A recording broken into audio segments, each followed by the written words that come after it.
చేస్తున్నటువంటిది తెలంగాణ లోపల లేదా ఉమ్మడి ఆంధ్రప్రదేశ్ లోపల ఇప్పుడు రకరకాల ఒడిదుడుకులతోటి లేదా రకరకాల అంచనాలతోటి ఉండి ఒక సరైన అవగాహనకు వచ్చినటువంటి ప్రజా ఉద్యమం చేసిన ఎక్స్పెరిమెంట్స్ తోటి ప్రతిఘటన ద్వారా దళిత భోజనటువంటి వాళ్ళని లేదా కుడిమూలను సరైన మార్గంలో ఉన్నటువంటి దాన్ని మళ్ళీ మన కొనసాగింపుతోనే ఇక్కడ కులవివక్ష జరుగుతున్న వాళ్లకు ఒక ఆత్మీయతని మనం ఇవ్వగలుగుతాం.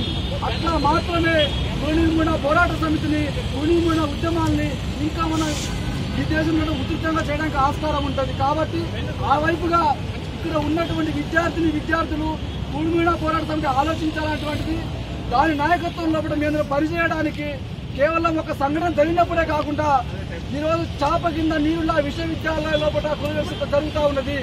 దానికోసం కుల నిర్మూలన కోసం కేఎన్పీ జరిగినటువంటి ఏ కార్యక్రమంలో అయినా సరే విద్యార్థి వేదికగా ప్రధాన భూమిక పోషిస్తామని చెప్పి అట్లాంటి కార్యాచరణ విద్యార్థులు కూడా మీరు అందించాలని చెబుతూ మాకు అవకాశం ఇచ్చినందుకు టీవీ రాష్ట్ర కమిటీ నుంచి ధన్యవాదాలు చెప్తూ ముగిస్తామని.